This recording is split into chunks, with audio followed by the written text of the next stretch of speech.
I am really looking forward to this morning, to really listening and learning alongside all of you. And just really quickly, first want to express gratitude to all of you on this call for your tireless commitment to students and families during this time that is so challenging. And thinking about all the barriers that have been made even greater, barriers to education and well-being for our students and families that have been made greater by this pandemic and systemic racism. And just want to acknowledge the work that you're doing each and every day. And thanks for your time today as we focus on our Graduate Tacoma 2030 Reset goal. It is my pleasure to be talking this morning with 4 committed system leaders and Graduate Tacoma partners. So I just want to introduce our panelists today that we are going to be learning from. That includes Tanisha Jumper, who is Media and Communications Director with the City of Tacoma, Dr. Ivan Harrell, President of Tacoma Community College, Dr. Mark Pagano, Chancellor of University of Washington, Tacoma, and Katie Condit, CEO of Workforce Central. I am really looking forward this morning to not having to talk too much and listening to the wisdom of these folks who are working hard each and every day to support student success. So let's get right to it with our panel. And I asked ahead of time if it'd be all right if I refer, because I consider all these people my friends, so refer to them by their first names and not formal titles. But we're going to speak first as far as doing a bit of reflection. And I'd like to start with Tanisha, thinking retrospectively, what have been the strengths of the Graduate Tacoma movement from your perspective? Good morning, everybody. Good to see all of you. I would say I came into this work a little bit different than maybe a lot of you, because I was in Ohio before I came back to Washington. And I've actually been connected to the Strive Network since it started. So I've been to every convening. I know all the players in the Strive Network. And then I came here not expecting there to be a newly developing Strive. So I think I started maybe 2 weeks before Tafona. And so I feel like this has just been a very cool adventure that I've watched after watching several networks start in the Midwest, coming here back to my hometown in an office across from the place I graduated from. We graduated in the Pantages Theater back when I was younger. To get to watch this network go from a really strong idea into like a really robust network where it went beyond just these are the people that show up to the meeting to now these are the people that do like really cool work and get to see how things have changed over the 5 years has been really good. And I've got to watch it from an interesting space because I was the substitute for Marilyn Strickland when she first started, because I knew so much about the work. She had me attending meetings when she couldn't. And so I was like at the board meetings, but not on the board, not ever sure if I was supposed to say something or not supposed to say something, to being now officially on the board. And my job with the city, it says Media and Communications Director, but that is a gross understatement of what I actually do at the city. I've been, when I first started, I was in charge of the city's strategic plan. And while the city of Tacoma does a lot of really wonderful things, they hadn't had a plan or a space in education. They kind of were just, if someone asked them to do something, they did it, but they didn't really have like a focused view. And Tafona and I were able to kind of align the goals of Tacoma 2025 with the goals of Graduate Tacoma. And that's also been super helpful in initiatives like My Brother's Keeper and some other things that the city has either decided to go for and access or not. And so I feel like I've just watched the whole thing kind of evolve into a place that I feel very good about. When I first got here, I was like, what do you mean the city doesn't do education? What do you mean we don't focus on these things? And what do you mean that Graduate Tacoma has these representatives on their board, but there wasn't this really close relationship? And a city just can't prosper without a good, strong educational system for the entire community. It's not just about little kids. It's not just about high school graduation. It's not just about college completion. People don't want to move here. People don't want to stay here if they don't know that their families can be well taken care of. And employers don't want to move here if they don't know they can get access to a good workforce. So retrospectively, like I said, I just feel like I've seen a ton of growth, and it really feels like that toddler phase where things are just constantly changing and you're like, wait, you just learned how to walk. Oh, now you're running. Oh my gosh, that's how it's really felt. And it's been really, really great to watch. Thanks. Thank you, Tanisha, and so grateful for your leadership on the Foundation for Tacoma Students Board. I'm going to ask the same question of a newer esteemed member of our Foundation for Tacoma Students Board, Ivan Harrell. Ivan, so as you think about retrospectively, what have been the strengths of the Graduate Tacoma movement from your perspective at TCC? So good morning, everyone. It is good to see so many of your faces that I haven't seen in months. So it's good to see you. And before I answer your question, Holly, I want to give a huge shout out to those TCC family members who are here today. I see so many of them, and they are the nucleus of the work that the college is doing in this space. So many of you know that I'm fairly new to the community and new to this work. I've been here just a little bit over 2 years. But what was interesting was when I was researching the college and of course this community, this work caught my eye. And the reason it caught my eye is because now I have worked in 6 states, in community colleges in 6 different states. And each of those communities have been very, very different. And so when I was seeing the information about the Graduate Tacoma movement, there was a little bit of cynicism because I'm saying, you know, I've been in all of these communities and there have been a lot of talk about true collaboration that really hadn't happened. And so I was very pleasantly surprised when I got here to see that there was true collaboration taking place. And, you know, from just my experience, I think that is the most important part of the work. You hear communities talk about collaboration, but it's really not true in many senses. And to come here and see not just all the faces, but the organizations that are really truly committed to the success of our students in our community, as Tanisha said, from cradle to career, as we all say. And so that has been very, very impressive. And so to me, that is the biggest, most important thing of that true collaboration. And again, you see that here today.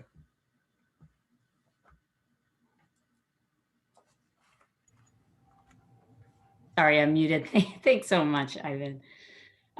Let's kick the question over to Mark Pagano over at University of Washington, Tacoma. Thanks, Mark. Do you want me to repeat the strengths of the Graduate Tacoma movement from your perspective at University of Washington, Tacoma? Well, thank you, Holly. And I too want to acknowledge my fellow Huskies that are on the Zoom call today. So thank you for being here. They're the ones that actually do a lot of this work. So I'm going to sound a little bit like a broken record, because what makes Tacoma and this movement great is what makes it great. And all of us see essentially the same things. Now, I came to Tacoma about the same time that Tanisha came back. I came in 2015, and she said she came back to her hometown. Well, I came to what is going to be my hometown for the rest of my life. So I feel a special place in my heart for Tacoma. And Tacoma just does things together. You know, we call it sometimes T-Town. Maybe that's Together Town. And I see Willie Stewart on the call. He probably always thought that was Texas Town, but it's not. It's Tacoma, the Together Town. Actually, we called our recent campaign at the UW Together We Will, because when you do things together, we all know that you can get a lot more than if you do them separately. If we have 10 institutions, each doing their own thing, then we get 10 institutions worth of results of that. If we have 10 institutions working together, like the folks on the screen here, then sometimes you get 20, 30, maybe 50 institutions worth of impact because you fill in all the empty spaces between. So in our work together, and I spend a lot of my time on Tacoma things, and I feel comfortable about that because we're the University of Washington, Tacoma, so I feel that that's part of my job. And sometimes I get sideways with the faculty and staff here because I've been spending a lot of time on Tacoma level issues, but I think that's very important. People look up to our campus being right downtown here, and they look for us to be a part of movement like this. They expect us. It's our role. We say we're a urban serving institution, and we are. We're here for this community. So this is a natural thing for our institution, and I really value my partnership with some of the organizations on the screen here and other organizations that couldn't be here today. This is what we do and what we need to continue to do to continue our success and to actually stretch our success. Like Tafona talked about at the beginning, we can't be satisfied with where we are now. We have more work to do. Thanks so much, Mark. Katie, I'll pass it over to you as a newer valued partner with Workforce Central. From your perspective, what do you see as the strengths of the Graduate Tacoma movement? Thank you, and thanks for the invite to be here today. I come from a different lens, so I moved back to Tacoma this summer, actually, but had lived here for many years in the early aughts. But I come to Workforce Central having been in Tanisha's role in Central Oregon for our Cradle to Career Collective Impact Backbone movement. And what I can share with this group from my perspective, engaged in the Strive Together network for the past 6 years, is that Graduate Tacoma has been a beacon, a North Star, a national example of how to do this work right. And we were only able to thrive as strongly as we did in our region because we look to Graduate Tacoma as a model. And so I am incredibly thrilled to be back in this region. And one of my first calls was to Tanisha to say, to Tafona to say, how can we align? And it's been a joy. And so that is because of all of you. And I've greatly appreciated getting to know many of you. Tacoma and Pierce County do it differently. And that's something we are looking forward to being a part of. So know that if you don't know, Graduate Tacoma is certainly on the national stage and has made an incredible impact in this region. Thanks so much, Katie. We're going to pivot now, and I'll say the question once and then ask these three panelists to respond. But so reflecting, we've achieved great success in high school graduation rates as a movement, but deeper focus is necessary to achieve success in post-secondary moving into the workforce. So what are some key factors to consider from your perspective? And I'd like for Ivan to answer this first, then Mark, and then Katie. Thanks. So Ivan? Yeah, so thank you for the question, Holly.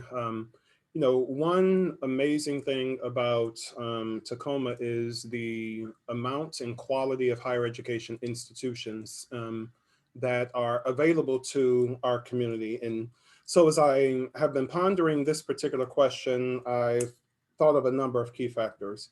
One is we have to have a better understanding of our community and the reasons why students aren't enrolling in our colleges, because there are a lot of options for them, and not just students, but those who have been recently graduated and who have been disconnected, whether from a workforce perspective or from a higher education training perspective.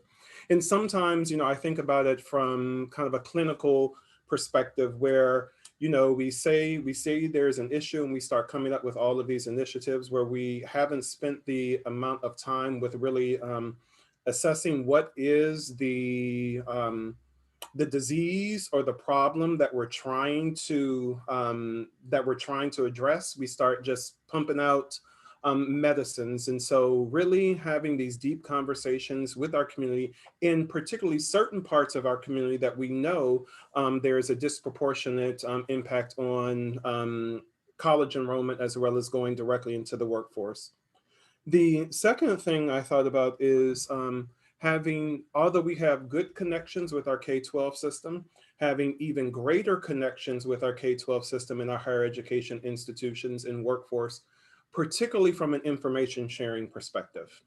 And I know that Tafona and Graduate Tacoma Foundation for Tacoma Students, this is a big part of the work that is being considered. Because just imagine if we shared information in a way that we were able to really keep track of our students and not just keep track of them, but think about where there may be choke points, where some may be falling off, and being proactive with that in a way instead of being reactive.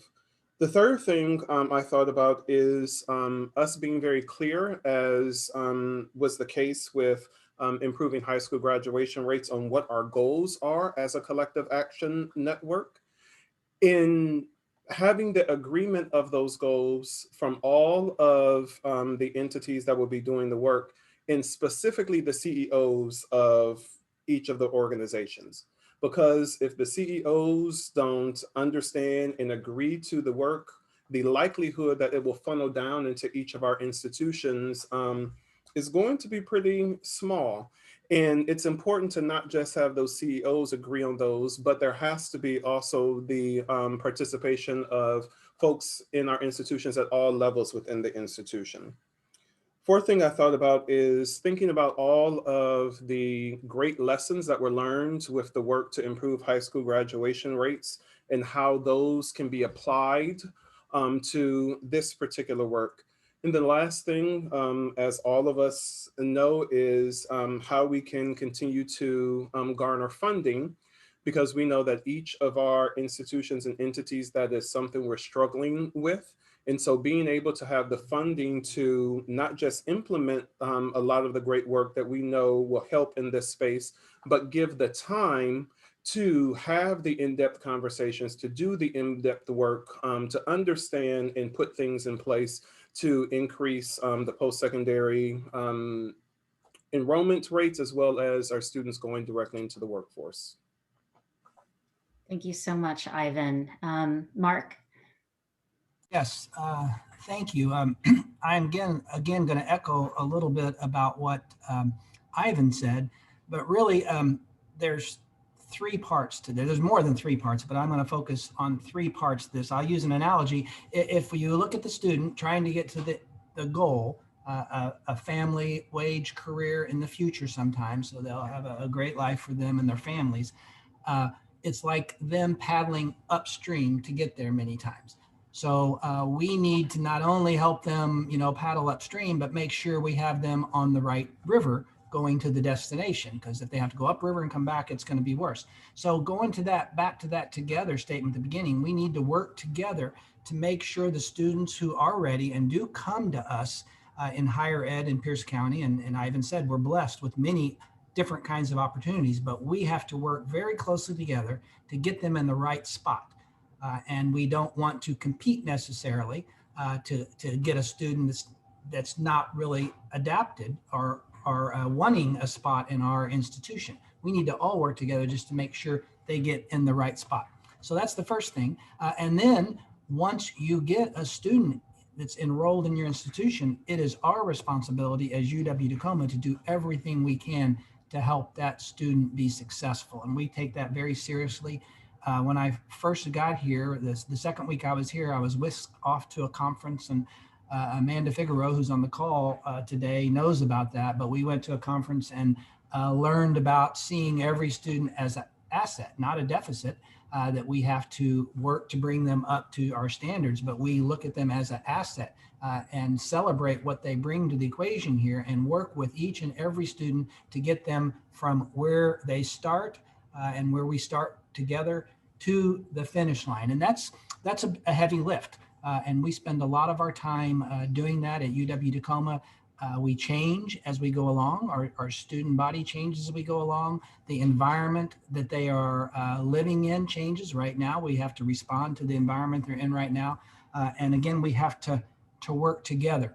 One of the things I like about UW-Tacoma, and I didn't start this, but when I got here, our student transitions team focuses on career to grave, essentially. It doesn't just focus on getting the student out the door and into a job. It focuses on working with the student all the way from, preschool through their career. So that focus, I think, has served us well.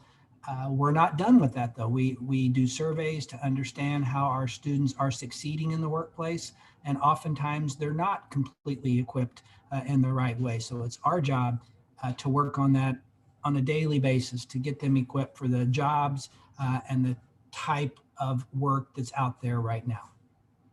Thank you. Thanks so much, Mark.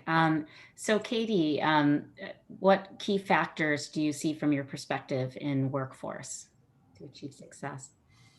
I agree with everything that has been shared. I think over the last decade, there has been a really powerful understanding and growth in the perspective that not all students are destined for the same pathway. And so our school districts and higher education institutions, I know this is especially true in Tacoma, have really become innovative in their design in terms of multiple pathways, shorter pathways for students to get to that meaningful career. And given that narrative and given this thinking that, not all students have the same pathway, I think given the institutional racism and inequities that we know are baked into our systems that play out in the data, as we develop these innovative pathways, we have to remain incredibly vigilant to our implicit bias and where and how we are driving students, where and how we are, implicitly or explicitly telling groups of students what pathway is meant for them. And, it plays out in our occupation data in Pierce County. We're getting ready to publish a report that is very clear that we have racial differences by occupation, by wages, certainly gender differences as well. And so within our systems and within those pathways, we have a responsibility to remain vigilant in examining that data as we go, as we innovate, and as we create. So I would certainly agree with all that said, and that's what stands out to me as we continue to align.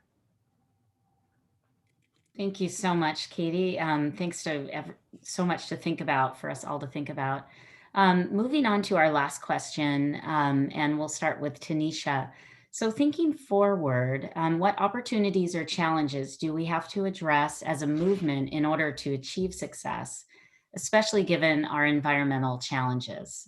So I'll kick it over to Tanisha. Thanks. So I think from the perspective of the city, I don't know what year they said it, but the Lumina Foundation set a goal of that a community should have a graduation or post-secondary attainment rate of around 60% by 2025. They wanted cities to achieve this. And right now, Tacoma is at about 35.6, somewhere in there. And our neighbors to the north are at 67%. And while that doesn't, obviously that's a big gap, but what that does is when a company is coming or deciding that they're going to move to Tacoma with a livable wage job, and they know there's 67% of the people have some sort of post-secondary in Seattle versus Tacoma at 35%, they make choices about where they can get access to workforce, where they can access goods and services, and that puts us at a deficit. What we want is to build a community where people can graduate from Tacoma. If they go away from college, they come back. I came back, but I came back 20 years later. I would have loved to come back right after school. I didn't see how that could happen for me and do the things I wanted to do. And so it's like, we've got to create an environment here in Tacoma where people can live and thrive in Tacoma. And it's funny because a lot of military people go and live all over the world, and then they come to the bases here, and then they retire and they stay. We haven't done as good a job with the young people who are going through our school systems and colleges to get them to want to stay in the same way. And so we've got to, if we want to build that community, we've got to really work together. And I think it goes back to what Mark and I have been saying, like all of us, all hands on deck, thinking about all the different pathways that young people might take, and then fertilize that and keep them here. And I think that is how we build the Tacoma we want. The like secret about Seattle, and I hope nobody, takes offense to what I'm about to say, is they import their people. They didn't spend the time to get it right and bring their people along. They can pay to bring people, and that's just not Tacoma. That's not the way Tacoma works. And we don't want to thrive as a community by leaving people behind. We want to thrive by bringing everyone along with us. And so this network and the way that we're talking about it and the way we're thinking about how and things like the Act 6 program and different Palmer Scholars and all these places that are really investing in our young people, the universities and the work they're doing and the work that the universities are doing together to support each other and not fight over kids, but do what's best for kids. Like that is Tacoma. That's the Tacoma way. And that is a sustainable way of growing that allows us to keep growing and keep thriving and not have to be dependent on one sector or one big employer, but really to be able to grow in a real way. And so from a city perspective, that's the exciting, opportunity that's in front of us. The challenges are what the challenges are. People typically make a little bit less in Tacoma. We need to work on that. We need to focus on livable family wage jobs where people and career pathways. We need to be thinking about how do we, there's things that happen in Tacoma that don't happen anywhere else that we don't really pay attention to. Tacoma is one of the cities that banks grow the best. Like we are a fertile place for banks, but then once they get to a certain size, they get bought off and they go somewhere else. Like we need to figure out why is that? How do we keep that here? How do we get people plugged into that? We've got great educational organizations. How do we have kids from Tacoma teaching in Tacoma? Because that's what, places like the Promise Neighborhoods in New York, that's what they focused on. How do they keep their most talented people in their community, reinvesting in their community? And so, but the challenge is, we've got an affordable housing challenge, and we've got to figure that out. Part of that is the price of housing, part of that is wages. And so we've got to do all these things at the same time, and it's complex, but we also have, I don't even know the number of partners at this point. We've got thousands of people working on it. And Tacoma is gritty and smart and knows how to make a way out of no way. So if you got thousands of people sitting around the table to try and figure it out, then it's a challenge, but it's not a big challenge. We can do this, but we've got to be focused. And Tafona's right. I am never okay with like, let's do 90%. I'm like, no, we got 100. We can do 100.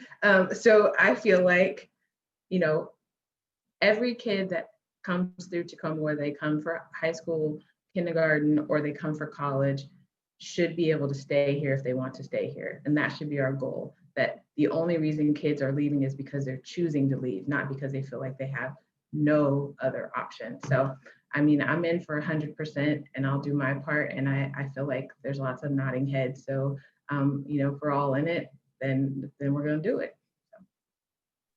Oh, wow. Thank you, Tanisha. Powerful words.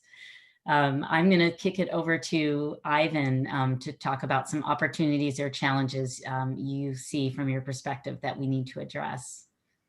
Yeah, I of course agree with everything that Tanisha said. And, one big thing, which is an opportunity and a challenge for us, is creating a true, and I'm going to speak from the college perspective right now, a true college going culture. Because if you think about it, as a community, you see it, it's in all communities where there is an expectation that students will graduate from high school. But is there a clear expectation from a community perspective that once that student graduates from high school, they're going to go into higher ed or go into the workforce, et cetera? We don't spend a lot of our time from a collective perspective in the community creating this culture with this expectation that when you well, prior to you graduating from high school, what is your plan? We're going to be here to support that plan. There are all kinds of options for you.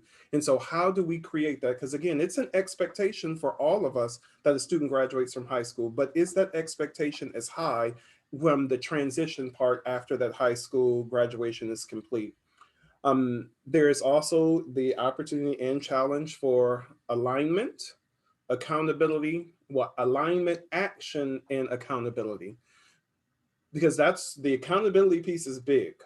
And sometimes when we're looking in this space and we have different organizations working together, different leadership of those organizations, how do you hold each one of us accountable to do the work that we've agreed to do to move this work forward because of the impact that it has on our community and our students? The big opportunity is think about how successful this community has been with increasing the high school graduation rates. So that grit, that determination of our community is there. So we have the opportunity to keep that grit, that determination, those expectations there, and also grow it into this space that we're talking about now. And so I'll also say, as Tanisha said, I'm not only just in for the hard work that needs to take place to increase students going into college, going into workforce, but I know that all of TCC is in as well, and again is represented by the folks that we have here, and of course many of the folks that are not here presently. Thank you so much, Ivan. I'll move it right over to Mark. What do you see as opportunities and challenges as we move forward? Well, I'm going to agree with my colleagues who've spoken before me again and echo what they say, but then try to add a couple new things. One thing I think right now we have to think about the environment we're in. That's very important, because if we're trying to move it like this, right now the economy has gone like this, many other things have gone the other way. So for us to not get further behind, we're going to have to double up and work harder just to stay where we are. But our goal is not to stay where we are. It's to move 100, and I saw 100%, or it's to move up, and I saw 100% on many of the screens there. So we have to double down on our efforts. And back to what we said earlier, we have to not only work together to get people in the right place, but we need to work diligently with our respective parts that we each play as higher education institutions or Workforce Central or Tacoma Public Schools. We each need to take our parts very seriously, but then work in between together. But I wanted to reflect back to something Tanisha said about right now we are something like 34, 37% college going or people with college going degrees in this county, and they're 67%. Well, what that means is the students that are coming to us now, many of them don't have the experience in their families of getting a college degree. So a large portion of TCC, UWT, Pierce College, Bates, Clover Park, all of us, a large portion of our students are their first in their family to go to school. So that actually takes us a little extra work too, to make sure they understand and we can help them navigate through financial aid and all those kinds of things. So we're starting from a place where we have a little extra work to do to get everybody up to where they know how to navigate through our systems. And right now it's really tough. Most of us on this call have jobs. We probably have family wage jobs, but many of our students don't. They may have a job at McDonald's or something like that. They may have jobs, but many of our students don't. They're coming to us with the hopes of getting a credential to be able to get a good paying job in the future. So just think how hard our lives have been during these three crises. So if you amplify that effect on our students, it really points to us on how sensitive and how much empathy we need to have for each student that comes to us, and to work with them one-on-one. And I've been so proud of our faculty and staff. They've both been working together here at UW-Tacoma to do this. We've done surveys. Dr. Bonnie Becker is on the call here today. We've done surveys to understand exactly what the students need right now. And then we analyze those surveys and let the faculty know and try to not guess for them, but to to make suggestions based on what we learned in the surveys, what you might do to facilitate your online instruction, those kinds of things. We've made many, many changes here on campus to accommodate what our students need to make it through this pandemic. So I think it's going to take all of us working with that focused attention together in our own areas and then as a collaborative to move the needle. So thank you. Thank you so much, Mark. I'll pass it right over to Katie to talk a bit about the opportunities and challenges in this environment. Thanks.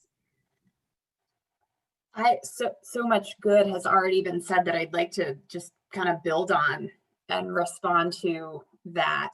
You know, Tanisha said in the beginning, and I just appreciated this framing, that from a systems level, all of our work is aligned. There is no economic development without a strong K-12 education system, without higher education institutions that are thriving, without workforce development. And so, you know, I think we have a real opportunity, and the city and others have been leading some of this work around not only prioritizing what we're talking about as living wage or good jobs, living wage pathways and sectors, but to do that and to prioritize and agree on those across organizations and institutions. And that idea of having a shared definition of what this means allows us to leverage resources in such a powerful way. And so I see a real opportunity there to come into alignment around some of those shared definitions of pathways and living wage jobs and what that means. You know, and then Ivan said it, there are all kinds of pathways in terms of thinking about what happens after high school that include college. I think the narrative is so often black and white. You're going to college or you're not. And, you know, one of the key components of that, I believe, is going to be partnership with the private sector. You know, the narrative we hear so frequently is, you know, not every student needs to go to college. There are really great jobs right out of high school that pay well with pathways. And that may be true, but the majority of the time, most jobs, in order to elevate and move forward, require some kind of certificate, post-secondary education. And so I think there's an opportunity to partner with our private sector associations, institutions to use data, use what we know about student pathways to have them build this narrative with us, that it's not a battle between no college and college. And I think that's a step in the right direction in terms of creating a college going culture. So those are some thoughts that have come up for me. And again, it is going to be rooted in cross-sector alignment, which takes us back to the beginning of this conversation in terms of the value of Graduate Tacoma. You know, one threat that I think is true that this pandemic has made clear is that when we're in crisis, we tend to retreat into silos and back into our organizations and become myopic in our view of what we can accomplish and get into survival mode. And it is so clear that in Tacoma, we are fighting that instinct at every turn. We remain in collaboration, we remain in alignment. And so much of that is due to the work of having a strong backbone like Graduate Tacoma and others in the region. So I see far more opportunities than concerns. Thank you so much, Katie. I just want to thank each and every one of our panelists. You've brought up so many critical points that I know we're going to all be able to dive into a bit in our groups. And I'm going to quickly pass it on over to our fearless leader, Tafona, to say a few words and pass us along. Thank you. Wow is just the summary that comes to mind, just hearing each of you speak. One of the things that I wanted to make sure that all of you got a chance to just connect is that each one of these systems leaders are sitting at the table right now and have been since March, April, or May around this conversation about what does the future of our community's goal look like. And Ivan, I think, summarized it very well, and I might just steal it and repackage it away a bit, but alignment, action, and accountability is absolutely critical as we are thinking about the future of our work. And that's exactly what each one of these leaders are doing. We believe that both and have to be a part of the solution. Yes, our C-suite level individuals, those who have the authority, the power, the influence to actually get to action, but it's also those of us who are on the ground, who are working every day with direct beneficiaries, who understand where the complexities are. You heard a little bit across the systems. The ecosystem of this work is overly complex. There is not one easy answer or solution to anything that we're doing. And it requires time, it requires iteration, and it requires us all leaning in. And absolutely it's an all hands on deck. And so I'm humbled and super appreciative of our leaders here who've been able to take time out of their super busy schedules to just inform this process, inform us all as we're thinking about this. But finally, that they have already committed to being flexible. And if you all know me, and many of you do, like, I'm pushing envelopes. I'm like, are you sure you can't just do a little bit more? Like, let's think about this a little differently. And so, you know, you can rest assured that we're always going to try to get what we can, but do it for what's most equitable for the students, youth, and young adults that need it most in Tacoma. So I just want to echo my thanks to each one of you. Super duper appreciate each one of you. And I'm looking forward to how we all inform and influence this new process for the 2030 goal reset.